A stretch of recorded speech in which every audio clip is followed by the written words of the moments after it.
Y'all, hey, welcome back to my channel. It is Christian here, and you're tuned in for more of my 2 cents. If you are new to the channel, then welcome. Thank you so much for coming by. I hope you enjoy this dialogue, this conversation in this video, and you will stick around, click around, like the video, subscribe to the channel. I would love to add you to my 2 cents crew, because that's just what we do. And if you are a returning 2 center, then hey y'all see my face today. Okay, we are grateful, right? We are very grateful. I am grateful to be back. Okay, be back on camera, doing a little 1-2 for the people. Harafe wanted to be in a video. Okay, Harafe is our residential evangelist, prophet, pastor, minister, reverend, bishop-elect. Honey, Harafe is all of the things, okay? But Harafe ain't been in a video in a minute, and I haven't either. So I was like, what better way, than to surprise the people today with a video from me? I am so excited. I am so grateful, as I said, to be back, to give y'all a little camera time. Now, I'm not going back to this format now, okay? Because I have been enjoying being off the screen, if you know what I mean. But yeah, I have a viewer email that I want to do, and I was like, I think it'd be cool, like, if I get viewer emails, viewer questions, viewer suggestions or topics, that I'll come on camera to read them. If my energy and my time is right, I will definitely get on camera for y'all and go through it together. But I'm loving the freedom, right? I'm loving the autonomy of it all, to be able to say, oh, I will show up for this and I will give y'all a voiceover for that. It's been really fun. It's been really easy. And I think you guys are enjoying it. And so we're just going to keep it flowing and going like that. I have not been on camera, but things are pretty much the same. Life-work balance is a challenge. I'm trying to find my footing there. As y'all can see, I'm still lock gang. It's faux locks, but I gotta tell y'all, these locks are my identity. Okay, these locks are my identity. I don't know what I'm gonna do. I don't know where I'm gonna go in life without my locks. And then they messed around and gave Ariel from the Little Mermaid locks. Well, they booked someone. They hired an actress. Shout out to Haley, who has locks in real life. And I was just like, come through, representation.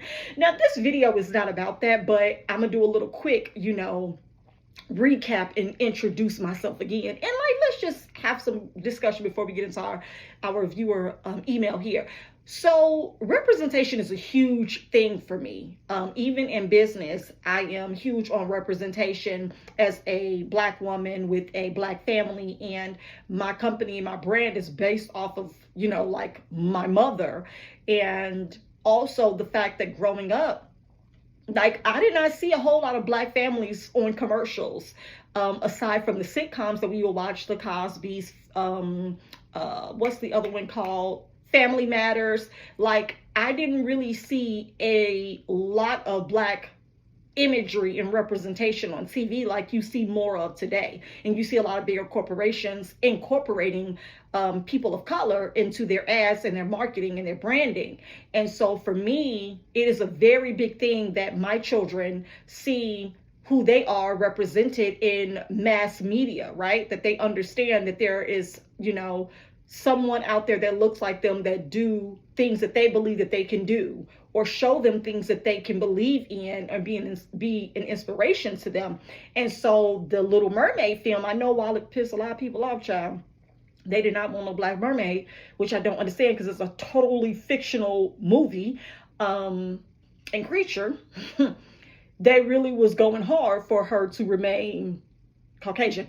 And so it was just funny to me, because while I'm sitting there watching the movie, as a 35-year-old, totally stoked and excited because that movie was a part of my childhood, I was just so overwhelmed with emotion because I'm sitting next to my daughter. And when we leave the movie theater, she's like, I loved Ariel. And I'm like, you did? And she was like, yes, because I could be a mermaid too. And I'm like, girl, that's how I feel. And then she started rubbing my hair, and she was like, you got hair like Ariel. And I'm like, yes, I do. And it was just a full circle moment, because that was something, my mama couldn't relate to that. back in the 90s when I was watching that movie, because she was black and Ariel wasn't. And now it's just the representation side of it. I don't really care what color the creature was, but it was a part of my childhood, and it's a part of my daughter's experience now, because that's the version she knows, and that version looks like someone she knows, and it is someone that she believes she can be, or something she believes she can do, and it's beauty in that. And so I'm just all for the lock gang at this point. I'm really considering locking officially myself, like getting my hair locked this year. But it would have to be this long. So y'all may be mad at me and be like, sis, you got to start from the top. No, I don't.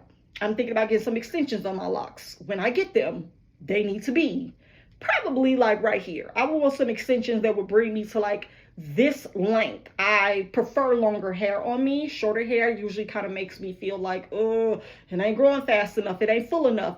And so I don't want to get frustrated with the process, but I think there's been so many advancements, and the attitude towards locks has shifted so much in society and culture, where it's not looked at as a bad thing, a negative thing, a hood thing, a ghetto thing, a thug thing, a dirty thing.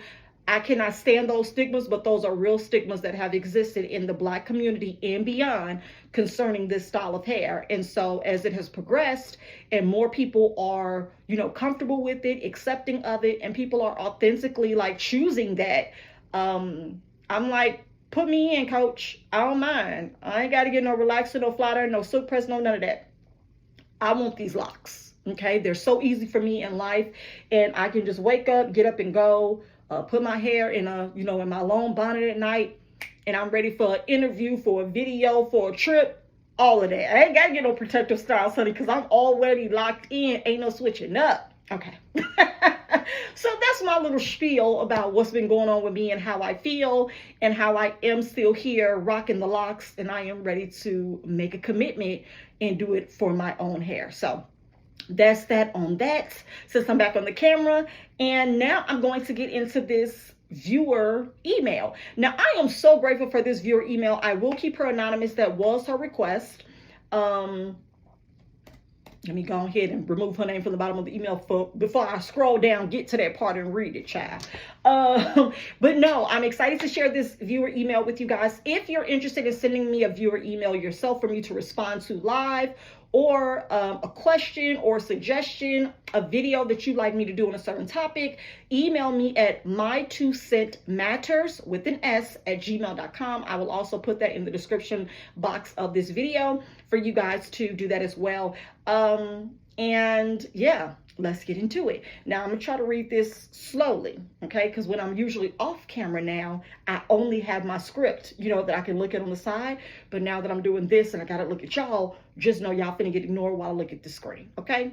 All right, let's do it together. Hi, Christian. I just wanted to say thank you for your videos. I watched a lot of them last year as I've been going through my own deconstruction.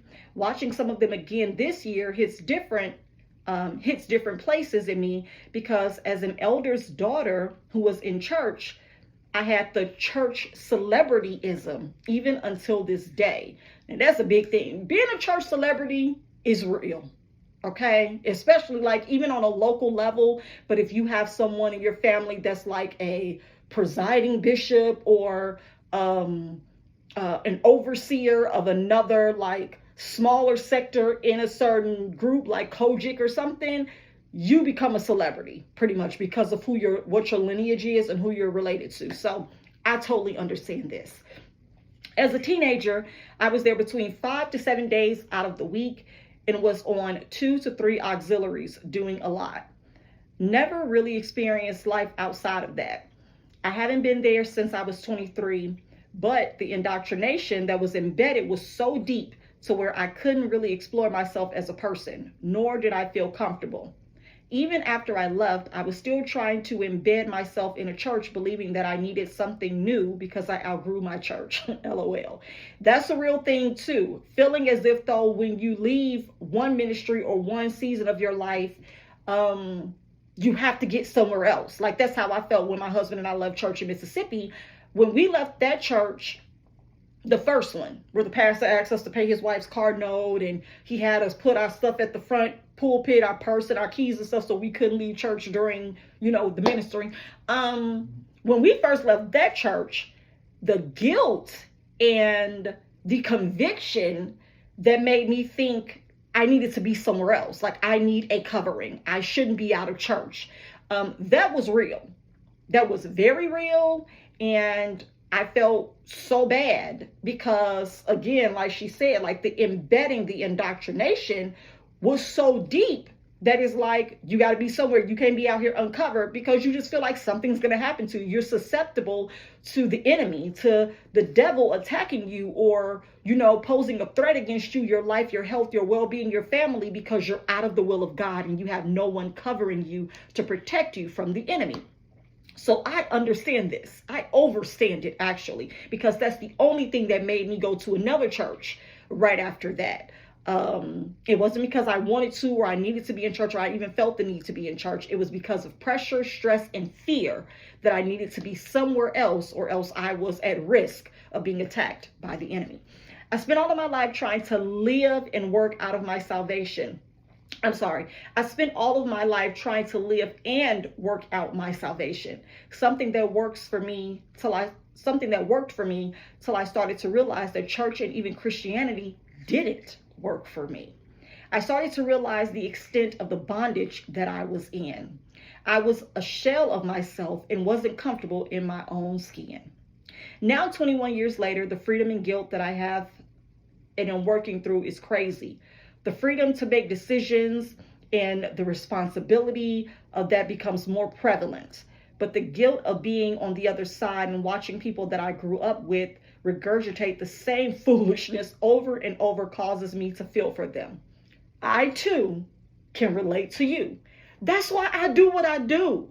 Some days, some weeks, sometimes when I'm recording these videos, I'm like, I hope people don't think that I'm just ragging on religion and I'm ragging on Christianity and I'm a bitter Betty or I'm an upset, Uniqua. I don't know what people may think when they come across my videos.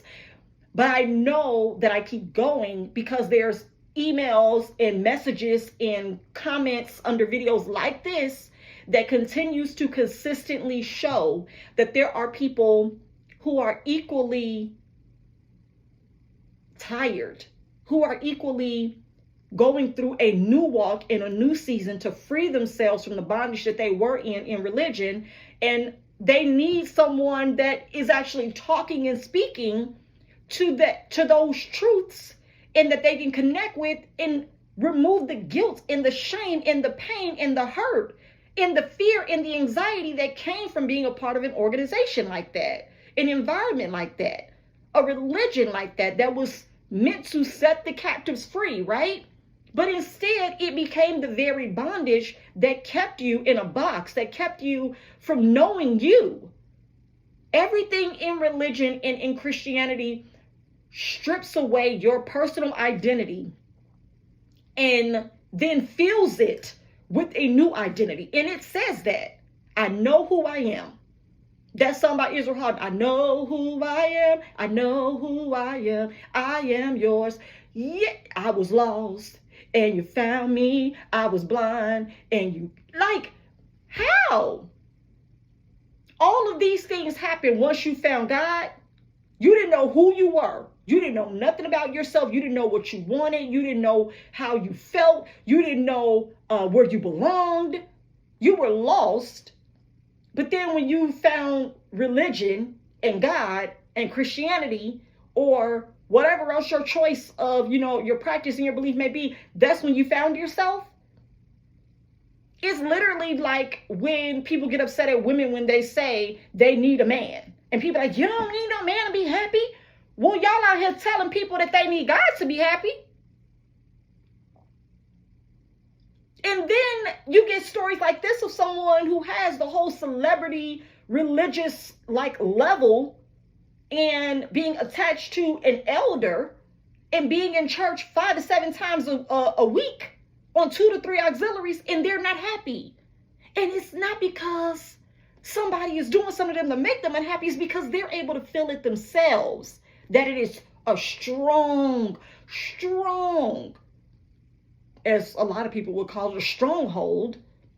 It's not a stronghold that comes from being in the world, y'all. It's not a stronghold that comes from being around people who are sinners or who aren't living right or you're only feeling heavy because you're convicted and you're not doing what God called you to do, you're not listening to God, or you're out of God's will. It's a stronghold from the pressure that humans have put on the relationship that you were actually meant to have with your Creator. Can you imagine if someone is married and instead of them having their own marital relationship, they're being told how to love each other. They're being told how to respect each other, how to engage, how to manage their finances in their household and their expectations for one another. Someone else is leading and guiding that entire relationship. It's not based off of who they are to each other and how they feel for one another. It's based off of what this third party influence is putting on you. That's literally what their relationship is like in church from a Christian standpoint. You have your own relationship with your Creator, but you're being told what to do, how to pray, when to fast, how to move, when to show up, what to give, what to do, what to wear, how to speak, who to engage with. Oh, ain't none of that pleasing to God, but it's my relationship. How you know? How you know God mad at me for making these videos? How you know that I'm a hurt, bitter Becky, or I'm angry or resentful? You only are giving your perception because you wouldn't do this. You wouldn't speak on this. You wouldn't write this email. But if we're all honest, majority of us are having the same experiences. We're just breaking them down differently. Some of us are free and some of us are still bound. And that is what I love about what you shared in this email when you said you feel guilt for being on the other side. You feel guilty now that you're free because you're still able to see people that you know and you grew up with, and they're still heavily indoctrinated. They're still regurgitating the same things. They haven't found any new revelation knowledge. They don't have any new experiences. They're literally pulling from the same old file drawer that's broken down, that's rusty, right? Termites on the paper biting it. It ain't nothing new in there for them to pull from. And they'll look at your life and see you flourishing, thriving, figuring things out, doing well, not crying out, not getting up for the same altar calls every week or every month. They're stuck, right? They're stagnant. You're scaling, you're growing, you're going up. And they don't understand that. But then the response to that will be, Satan takes care of his own too. What? How we get here? How we get to that part of the movie where now just because I don't go where you go and I don't believe how you believe, I'm now a child of Satan because I'm not a child of God, according to your standards. It ain't fair. But whatever it takes to make it make sense so they can stay in it is what they're going to perpetuate against you and project onto you. So be careful of that as well. So next, they go on to say, I've also had to grieve the life that I would have had I not been brainwashed. Whew. I'm going to read that again. I've also had to grieve the life that I would have had I not been brainwashed. This is the whole part of the deconstruction journey that usually makes people go back or not pursue moving forward. Because once you look at all you've lost, all the time you've lost, all of the freedom you have given up, all of the power that you've exchanged for someone else's bondage, right? You gave up your power to get shackles. You gave up your power to become a submissive to a person that was ordained and called by themselves. When you realize that, it hurts. It is enough to make you feel hopeless, to feel like, dang, what do I have? Where do I go from here? Look at all that I've given. I gotta wait and try to believe that there's some return on this investment, because if I don't, this has been for nothing. How do I start over? Where do I go from here? I really haven't gotten anything out of this. But when you do the work and you're on the journey and you realize this is better for me, but how far along would I be had I not been introduced to this at all? Had this not been imposed on my life from the beginning? Had I been giving an opportunity and a choice for myself to determine if I even wanted this or how I wanted this? Because you can definitely choose organized religion, but you can choose what parts of it. And I say this and I'll keep saying it and I will never come off of it. You as an adult should have been given the choice as a child of what you want it to do as it relates to your belief system.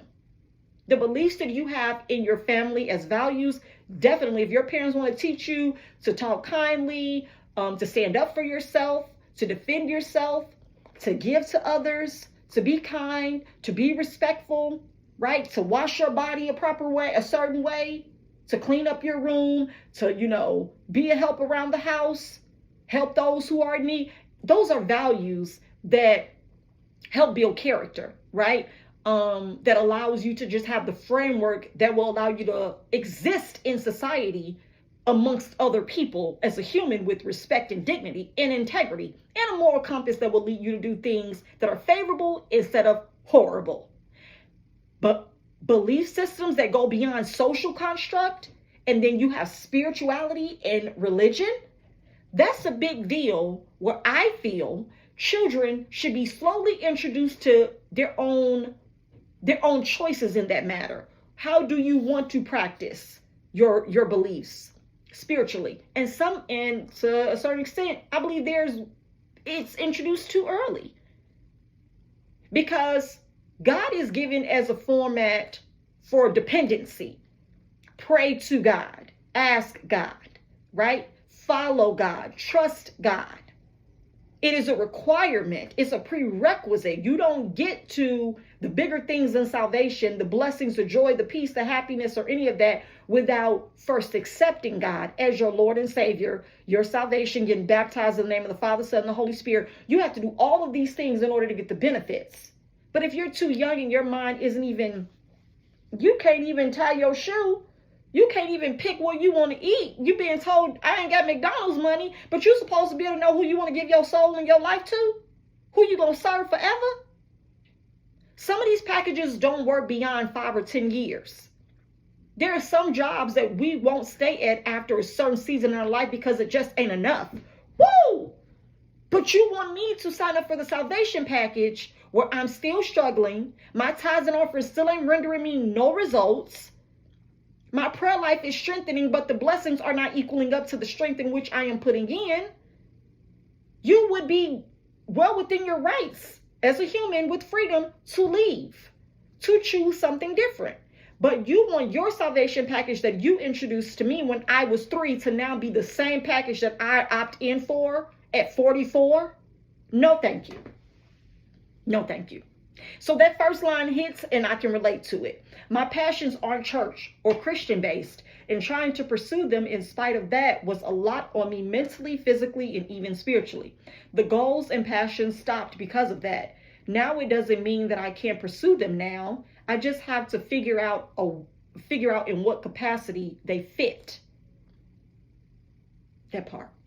You can still do it. You can still do great things. You can still go places. You can still have the life you want. You can still have the desires in your heart that you have. None of those things are wrong. You don't have to trash them. You don't have to put them in a blender and mix them up or add some things or take some things away because you feel like you've capped out in the ability or the time frame to reach them or pursue them. Keep doing it. Go for it. Go for it. The funny thing about it is most of the people in church who are in leadership go for everything they want in your face. And then they come back and they relate it to you in the form of a testimony. It's not a flex. It's a testimony at church. And then they use that against you to get you to give them more. So in accordance to your faith and what you're asking God for. But then when you do that, the next Sunday, the sermon is, you're out of the will of God. You're moving too fast. You didn't seek the Lord. You didn't get an answer. But you just told me last week to sow for what I was believing in. But now that I'm moving towards it, I'm acting in it or whatever, it's a conflicting message. It's meant to keep you bound and confused. For if you ever get an understanding that your freedom is dependent upon your own choices for self, they will no longer be where you go to for help, for guidance, for assistance. Don't let this be you. Get out while you can. Okay? And this ain't no Jordan Peele movie, but get out while you can. Whew, it's just a lot.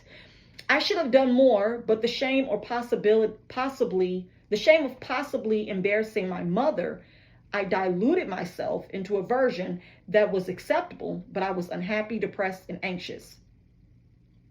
She says she even was the S word, where you want to unalive yourself.